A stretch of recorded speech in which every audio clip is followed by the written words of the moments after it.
saber por que eu estava enfurnada dentro de casa, por que eu não queria sair com as minhas amigas. Eu inventava que estava preocupada com as provas da escola. Levou um tempo para começar a aceitar que o Wagner não queria mais nada comigo. E eu sempre tive a certeza que ele sentia por mim o mesmo que eu sentia por ele. E aquilo havia sido o maior golpe pelo qual eu já havia passado. Mas não adiantava eu ficar chorando pelos cantos. Eu tinha que resolver a história da minha gravidez e logo.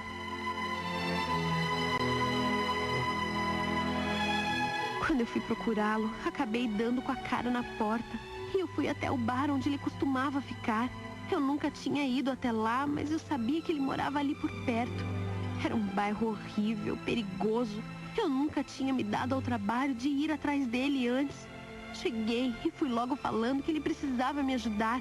Ele estava com um amigo e me arrastou para fora do bar pelos cabelos. Me mandou falar baixo e me ameaçou. Eu não ia deixar ele me tratar assim. Eu fiquei muito nervosa. Como ele podia agir comigo dessa forma? Eu falei que se ele não me ajudasse, eu ia colocar a boca no trombone. Eu o ameacei e ele começou a gritar comigo. Disse que ninguém ia acreditar em mim.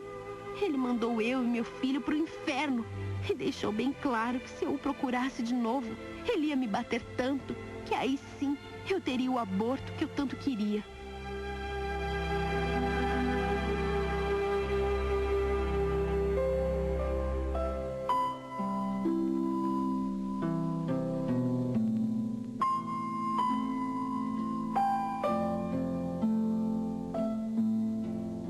Eu tive que falar em casa que havia tropeçado para explicar os meus machucados. Os meus pais ficaram super preocupados comigo, me encheram de perguntas que eu mal conseguia responder. Eu sentia que minha vida estava por um fio. Eu não conseguia ver nenhuma solução para o meu problema. Eu pensei em roubar os meus pais, porque se eu pedisse dinheiro, eles iam querer saber para o que era. Quando eles foram dormir, eu cheguei a procurar dinheiro na bolsa do meu pai. Encontrei um talão de cheques e pensei em que, de repente, eu poderia roubar uma folha e falsificar a assinatura dele. Passei a noite inteira com aquela folha de cheque nas mãos, tentando criar coragem para fazer tudo o que precisava ser feito. Mas eu não via alternativa. Ainda que eu fugisse e fizesse o meu aborto, eles iam descobrir tudo. E o que seria da minha vida depois disso? Eu estava arrasado. Eu só conseguia pensar na crueldade do Wagner, que me tratou como se eu fosse um lixo. Eu tinha que arrumar outra solução, mas eu não sabia o quê.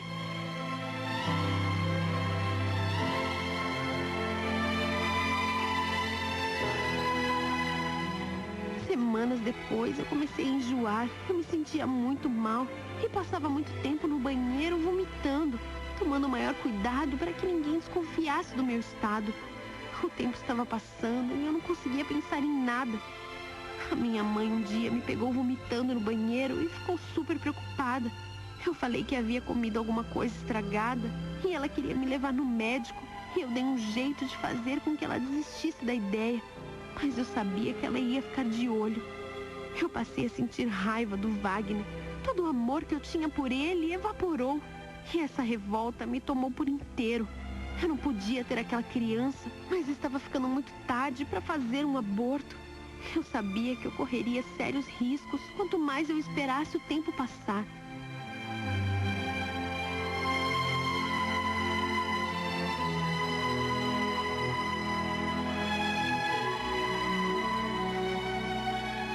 Dois meses depois, a minha barriga já aparecia. E eu vivia usando faixas e mais faixas na barriga, apertando tudo, inclusive os seios, que estavam maiores, para que ninguém desconfiasse do meu estado. Os enjoos já haviam passado, mas agora eu precisava esconder a barriga. Eu não comia quase nada, com medo de engordar. As minhas roupas também haviam mudado. Passei a usar roupas mais largas, mais fechadas. Por sorte, era inverno, e eu dizia para minha mãe que aquele era um novo estilo. Eu andava com os nervos à flor da pele, vivia morrendo de medo de ser descoberta. Eu não saía mais de casa, havia terminado o colegial e dava desculpa de que eu precisava estudar para o vestibular, só para que me deixassem em paz. Eu vivia com medo de me aproximar dos meus pais, de que eles desconfiassem de alguma coisa. A minha mãe dizia que as minhas amigas viviam me ligando e eu já não tinha mais o que inventar, pois nenhuma delas acreditava que eu estava me dedicando tanto assim ao vestibular.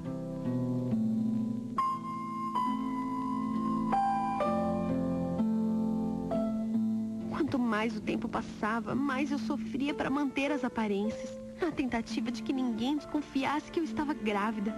Eu sabia que estava fazendo mal para a criança, mas eu não ia ter aquele filho. Eu não queria ser mãe. Eu não queria um filho do Wagner de jeito nenhum.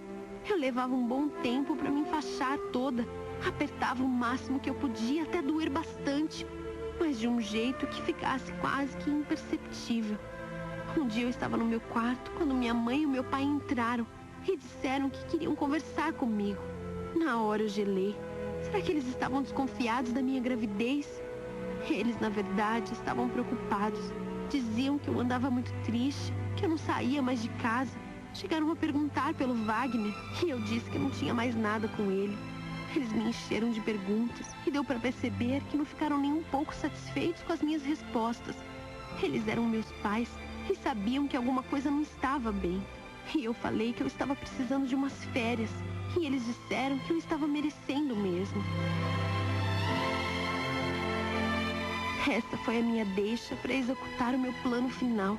Eu tinha uma amiga em Minas Gerais e ela morava numa fazenda, um lugar incomunicável, ainda mais naquela época que não existia celular.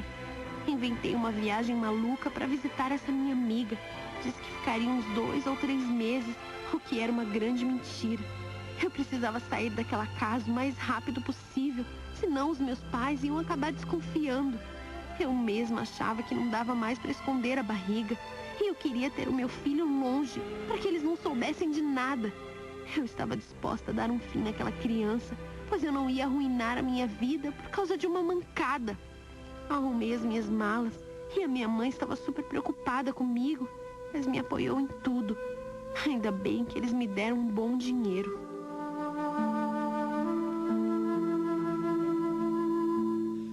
Eu fui para uma cidadezinha esperar a criança nascer. Eu me lembro como se fosse hoje, quando a enfermeira veio trazer o menino para que eu pegasse um pouco.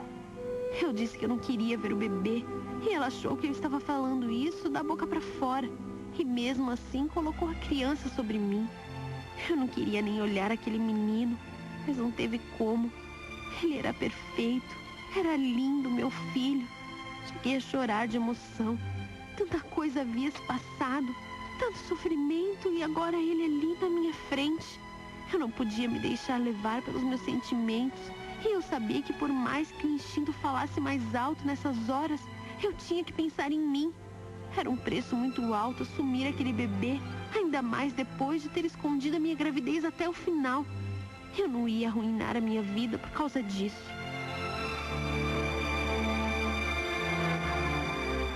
Dias depois, eu já estava me sentindo melhor.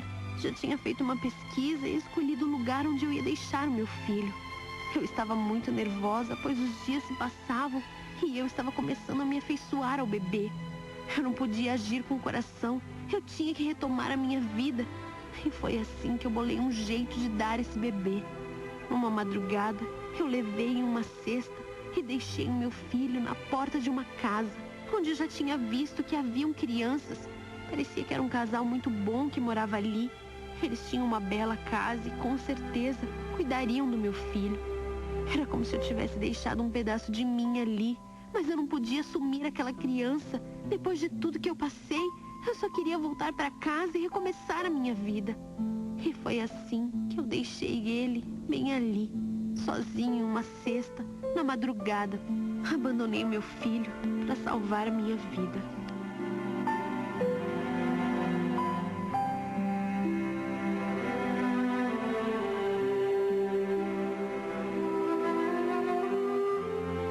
Hoje, 20 anos se passaram e eu pensei que eu poderia esquecer tudo isso. Mas a memória se faz mais viva a cada dia. Eu não consigo me perdoar por ter feito isso. Eu reconstruí a minha vida, tenho uma carreira que é tudo pra mim, mas não me casei. Nunca mais namorei ninguém e acabei me tornando uma solitária, uma recalcada. Durante todos esses anos, eu imaginei cada aniversário do meu filho, como ele estaria. Isso é, se realmente havia sobrevivido. Só de imaginar que ele pode ter morrido ou passado por algum sofrimento, eu me emociono. Ninguém até hoje descobriu o meu segredo. E eu não tive coragem de ir atrás, porque a cada ano que se passava, ia ficando mais difícil para mim. Ele, com certeza, deve me odiar. Eu fiz o que eu achava certo na época, mas nunca imaginei que a culpa me perseguiria pro resto da minha vida. Aos olhos dos outros, eu sou uma mulher realizada, mas só eu sei como me pesa tudo isso.